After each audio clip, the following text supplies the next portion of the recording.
Now, what kind of tool is that? Well, that right there is a manual rebar bender.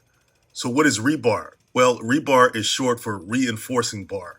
It's steel that you stick in concrete to create what they call reinforced concrete.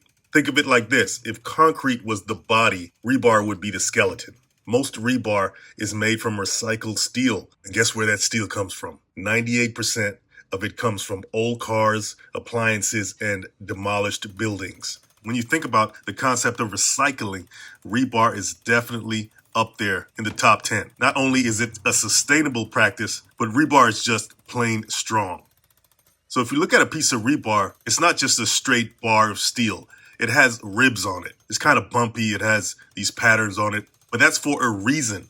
You can think of the bumps on the rebar as teeth. And when the concrete sets after you pour it in your foundation, it grips onto the rebar teeth and it stops the rebar from coming out or slipping out later under stress or pressure. They got rebar in different sizes, different grades. For residential foundations, you would use grade 60 steel. That's 60.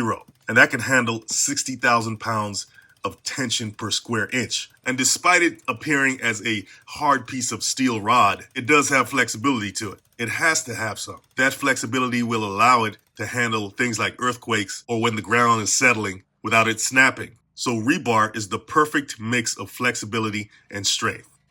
Now, a foundation, like you see here, has one job. That's to transfer the weight of the building or structure, whether it be a house or whatever, into the ground. And that's not just the weight of the building itself, but that includes the people, the furniture, whatever's in it, everything. A typical two-story house weighs about 200,000 pounds. That's a lot of weight to push down on a foundation. Your foundation footing, that wide concrete base, that spreads the weight across a larger area of soil. But here's the problem. As your house pushes down, the soil pushes back up. Like they say, for every action, there's an equal and opposite reaction. This creates what they call tension forces that try to crack your foundation right down the middle. And as you learn in a minute, tension is the enemy of concrete. And without rebar, concrete foundations crack like this. The cracks start small, but they grow over time, eventually causing a major structural problem. Okay, so why does this happen? Well, concrete is great when it comes to compression. That means if you squeeze it, if you push down on it, if you compact it, it's amazing at being able to support great amounts of downward forces. For example, a small concrete cube can hold the weight of several cars. But when it comes to tension, and that could be defined as forces trying to stretch or pull something apart, watch what happens when you try that with concrete. It will fail immediately. Concrete is about 10 times weaker in tension than in compression. So that's a big problem when it comes to foundations. So think of it like this. In the foundation, the bottom experiences the tension as the house or building or structure is pushing down on it because of the weight. And that weight wants to spread that footing, the bottom of the foundation, apart. The top of the footing is going to experience the compression aspect of it, of the house pushing down on it, compressing it. How does rebar solve this problem? Well, rebar, once again, is made of steel, and steel is the exact opposite of concrete. When it comes to tension, no problem. You can pull on it with a tremendous amount of force before it breaks. So when you combine the steel's tension strength, what they call tensile strength, with concrete's compression strength, you get a material that's strong in both directions. So this is where the magic happens. When forces try to stretch the bottom of your foundation, the rebar embedded there takes over the tension loads while the concrete handles the compression. Construction engineers or builders, they can calculate exactly where to place the rebar based on where tension forces will occur. So we see the rebar being placed here in a very strategic way. It's not random.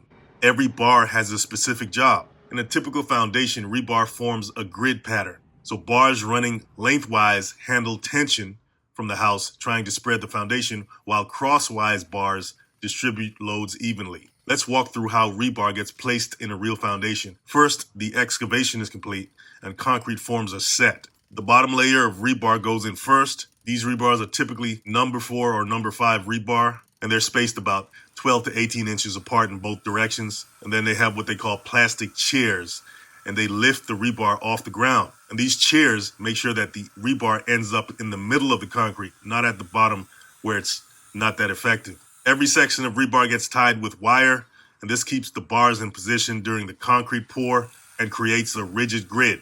Vertical bars like the ones you see being installed right here connect the foundation to the walls above. And these bars have to be perfectly plumb, by the way. The corners of the foundation get extra reinforcement with bent bars. This is where most of the foundation cracks start, so you need extra steel in the corners. Now, before the concrete truck arrives, every bar has to be inspected. Proper spacing, correct overlap lengths, and proper concrete cover all have to be checked and verified. During the concrete pour, the rebar has to stay in position as thousands of pounds of concrete flow around it. The concrete completely encases each bar and it protects it from corrosion while it creates a mechanical bond with the rebar. That ribbed surface of the rebar, the teeth on it, creates millions of tiny mechanical locks with the concrete. And that's what reinforces the concrete. And as the concrete cures, it shrinks a little bit and it grips the rebar even tighter. This creates what they call a composite material stronger than either steel or concrete alone.